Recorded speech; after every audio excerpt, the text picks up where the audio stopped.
It's a pleasure to have you today, Mark, on Mod TV to talk about disruption and also to talk about your work as well. Can you tell us what sparked your interest in the zoological sciences?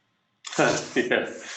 Well, I grew up on a farm in New South Wales and obviously worked with sheep and cattle, but I was always drawn to the native fauna. And on the weekends, I'd sort of go off into the bush and just chase goannas and wallabies and echidnas, and I was always passionate about that. But then when I was about 5 years old, went to visit the beach for the first time, and I really fell in love with the ocean. And I was free diving by the time I was 9 years old, and then scuba diving when I was about 16. And that was it. I decided to not become a farmer, but to become a biologist and work with native and exotic fauna. And that kind of kicked off my career, I guess. Yeah, that sounds amazing and very inspirational, and at such a young age. Yeah. Can you tell us a little bit about your specific area of interest, obviously, and how it relates to the theme of disruption, or how you kind of see that connection? That's a good question. Well, I'm really interested in science literacy, but I guess my first passion was particularly sharks. And very early on, it became clear that we knew a lot less about sharks than I at first assumed. And what I learned was these animals that we perceive as very almost fierce and aggressive, it turns out they're extraordinarily delicate. They've evolved in an incredibly stable environment, and they are very, very susceptible to disruption. So, for example, sharks do not respond well to hyperactivity. So in the same way that a marathon runner exerts themselves and builds up lactic acid and ultimately, in extreme, will become exhausted, that happens very, very quickly in sharks and can ultimately be the cause of mortality. So they only have a very low tolerance to extended periods of hyperactivity. Wow. It's weird because we think, wow, they're really tough hombres and they're going to be fine, but they're very, very susceptible to those kinds of, I guess, physiological insults. Wow. And Mark, what do you think is the most challenging aspect of your work in general, or related to the zoo or science literacy? Yeah, look, that's a good question. I think science literacy that's to do with bandwidth, and in today's world, the bandwidth of information is just gargantuan, and a lot of it, of course, is not rigorously researched. There's a lot of half-truth or misinformation out there, and to be able to winnow through that for the gems is really hard. And I think even in more recent times, there's been a bit of I guess, the subjective reality approach to how people address their life. In other words, you have your reality, I have my reality, and both are true. And it sort of flirts with mysticism, and there's actually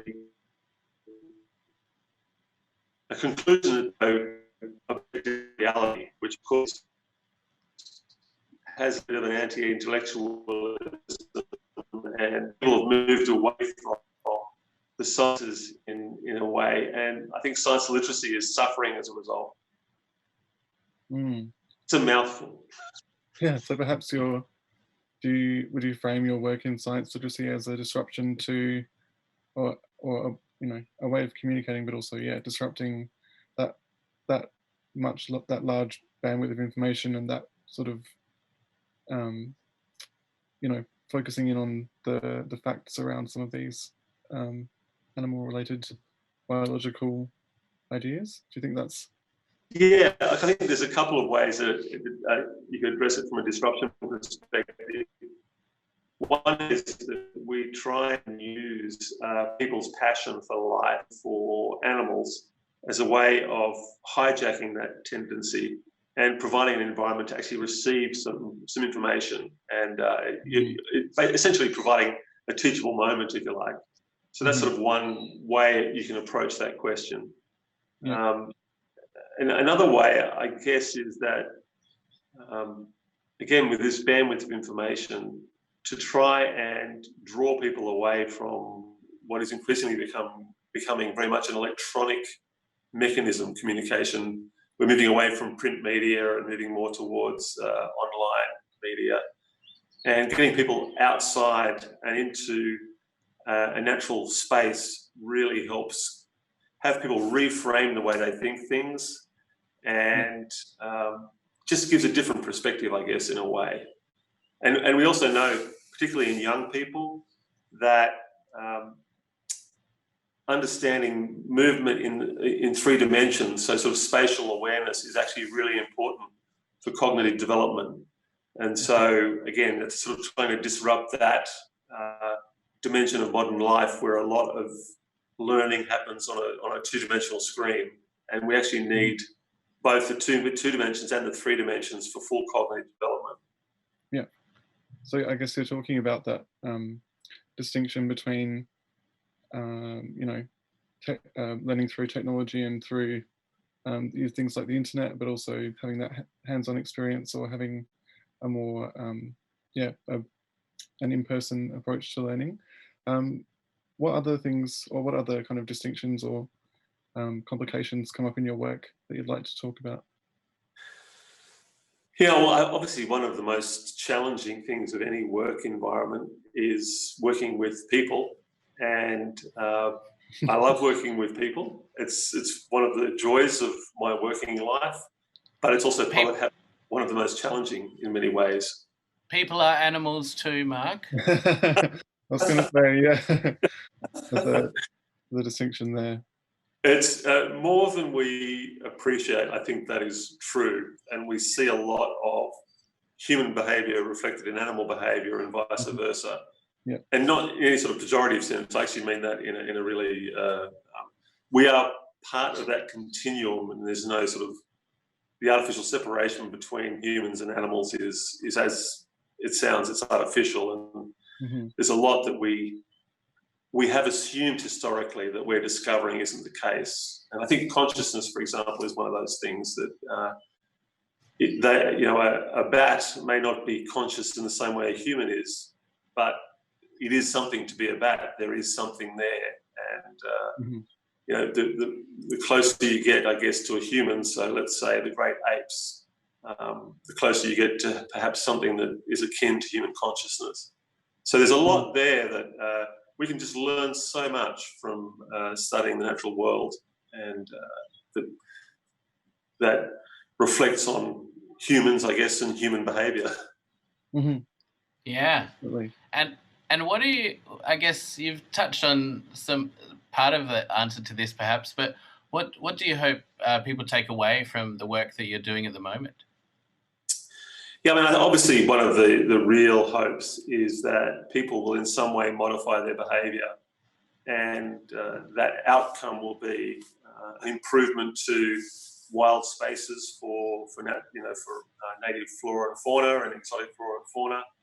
Just in some way, in some small way, in every part of their life, they sort of incorporate that into how they think about the planet, and have a deeper understanding about their connectedness to the rest of the biosphere.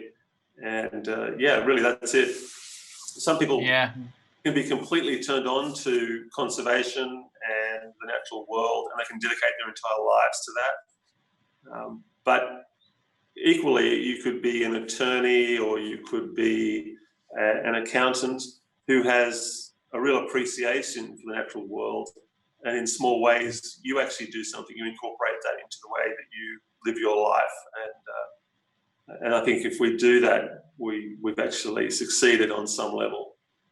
I think zoos and aquariums and fauna parks in general are increasingly understanding they should be known more for what they do in the wild, and that their respective institutions are a vehicle to achieve in situ outcomes in the wild.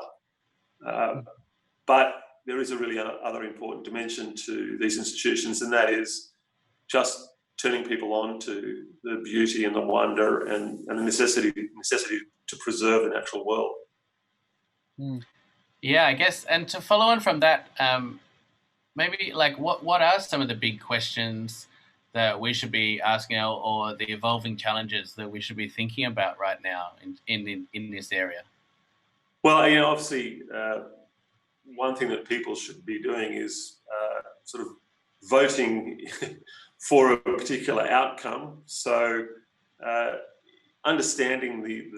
really understanding the implications for global climate change, for example, understanding the implications for things like the use of plastics, and really internalising what that means and how just a small measure in your life can really make a change to the impacts of those things is really important. And you know, voting appropriately is a really important one. So part of my career was in the USA. I spent 10 years living and working in the USA, and I was very fortunate to be part of a team who formed the first underwater national monument. So a national monument is essentially a national park in the USA. So, for example, Monument Valley or Moab National Park or Yellowstone National Park, they're called national monuments, and they have very special protections in the USA that obviously preserve the life and the natural world. So when I was at the New England Aquarium, we worked with the Obama administration to declare the first underwater national monument, the Northeast Canyons off the coast of the USA, which was an incredible outcome, just fantastic, very rich, biodiverse area.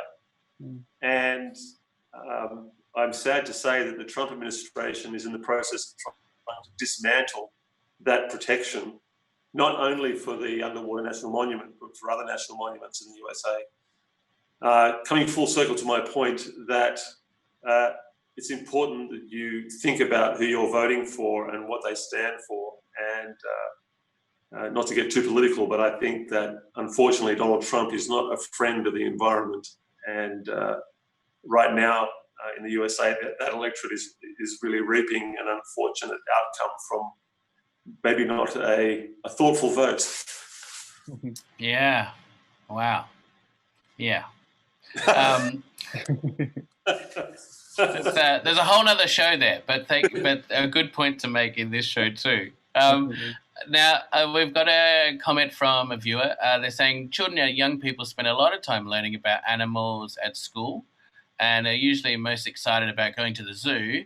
But how much more is there for young adults and grown-ups to learn about animals and conservation from visiting the zoo instead of just looking things up online? Yeah, that's a really good question. So I think you can learn a great deal online, and I think, for example, the BBC Natural History Unit has been responsible for turning a lot of people onto the natural world, and they do wonderful work, no question about it. I don't think it's an either or. I think it's a bit of an and situation. I think getting that information from the internet or from television and other sources is hugely valuable. But I also think our natural attraction to life, the biophobia, is really engaged when you do that, in inverted commas, in person, or maybe in animalia. I mean, it really does just change the conversation in a way. It's a different experience. And I think it adds a real value to that experience. So I don't think zoos by themselves are the answer, but in combination with so many of those other opportunities to learn, they are a really valuable tool. And for example, again, I can use the USA as a reference because I spent so much time there relatively recently. This is unbelievable, but more people in the USA visit zoos than all sporting events combined in the USA. Wow. So you have a large audience of people there, and a really important opportunity to really engage with them and in that moment provide an environment where they're going to take something home with them. And if you do it right, incorporated into their life in some meaningful way. Yeah, maybe someone's got to get Donald Trump to a zoo. There's too much to be said there. So, Mark, what other ideas are you exploring at the moment, either in your role at the Adelaide Zoo or beyond? And what's kind of coming next for you, either this year or in the future more broadly? So I'm actually working on a book right now. This is probably a little bit too narrow, but it's actually to do with using water wisely in zoos and aquariums and fauna parks. So it's about how to manage water, how to have good water quality for the animals, and that's particularly important, obviously, for aquatic life, but it's true of all animals. So I'm sort of working on that at the moment. But really, I guess I'm really interested in just really fully using the power of zoos and aquariums and their similar institutions to truly drive conservation. So I guess sort of it's the same conversation as we were having before. Yep. But I think that in the last 10 years, with the emergence of social media, that the relationship that the public have with zoos and aquariums and fauna parks has really changed in a way. And a strident minority, I think, are being given more, inverted commas, airtime than the more sort of the silent majority. And so that's actually started to have some impact on the perspective of zoos and aquariums and fauna parks.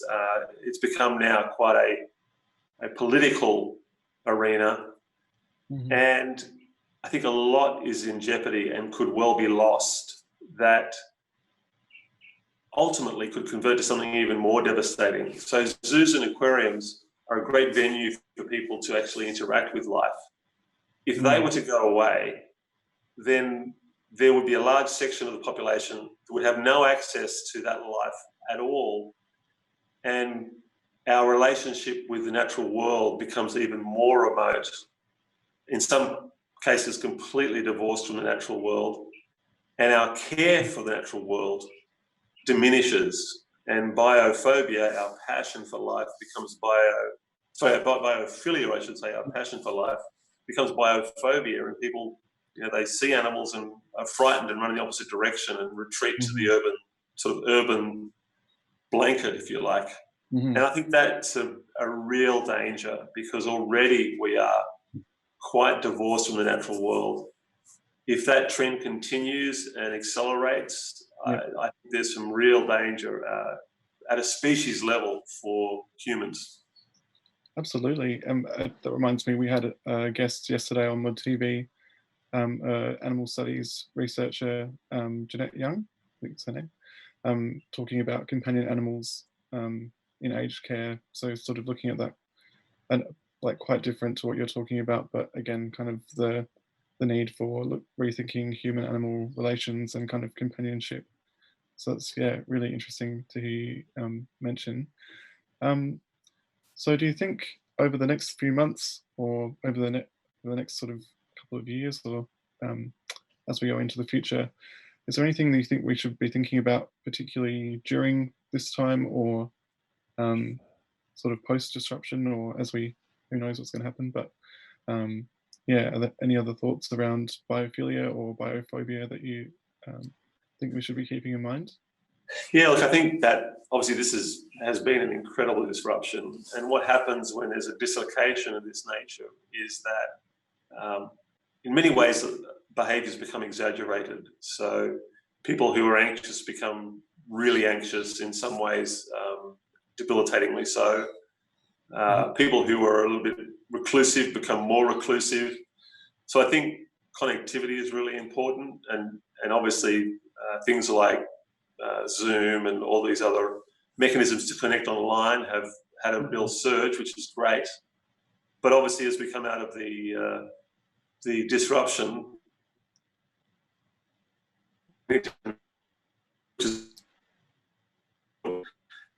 of the kinds of things that have or were on before down, to pick up those pieces and really move ahead again. So I think a lot of people are hopeful that the disruption will result in some reforming behaviours. Mm-hmm. I'm not sure that's going, and that's really not I'm not an anthropologist, so I guess that will be, we'll see in time. But I do think we need to be mindful to not let good initiatives that we're running and that were put on pause by the shutdown, not to let them fall apart, but really pick them up and continue to run with those. Sure. And hopefully learn some lessons from the shutdown as well. And, how we implement those, it looks like I guess that's probably a bit hard to say. From our perspective. One way we addressed at the zoo was we thought, well, we're shut now. Let's do something. And so we actually took the opportunity to upgrade a number of exhibits at the zoo that we would not have had the opportunity to do with public in place, or if we did do it with the public, it would have taken a lot longer. And so there was sort of, in some ways, an efficiency in that. And one way that's been expressed is we've thought, well, that was surprisingly effective and really successful. Maybe every year we shut for a week and we really do a lot of heavy lifting during that week, prepare for it, get the resources in place. And so in a way that the disruption's given us an opportunity to learn a new way of doing things. And that's fantastic. A small example. Yeah, that's a really interesting way of looking at how to kind of use this time productively if you have the resources to, and then kind of thinking about that in going into the future, like planning that kind of periods of restructuring and fixing things and so we have an audience question for you, Mark. Someone's asked, what did you think of Tiger King? Gosh. That's a really good question. I haven't seen all of it, I have to be honest. Okay. I've only seen a few episodes. But first of all, very disquieting. And again, because I spent some time in the USA, I'm aware of some of the kinds of private collectors in the USA, and they really are collectors. I think what Joe Exotic represented was not healthy, and it's not what a modern zoological institution represents. To a conference in Petersburg in Russia recently, and I used Joe Exotic as an example of thinking about the motivations for a new zoo or aquarium or fauna park. And you have to think that the incentives there were not really aligned with an outcome for conservation. The incentives there were much more about Joe Exotic himself and not about an outcome for the animals. And so it's really important to, what is the incentive? How that translates into what the mission of the organisation is, how that then translates into what are the objectives, what are the expected outcomes, and then what are the measurements in place to make sure that you're sticking to the custody of from the initiative route to the outcome. And it's really important to stick to that sort of stair, if you like, that stairway of ultimate conservation outcome. I think in the case of the Tiger King, again, step one, already that process was hijacked because the incentive there was about himself and not about the animals. Yeah, so maybe it's a good reference point, a kind of shorthand for bad care and bad intentions. Yes. Yeah. I mean,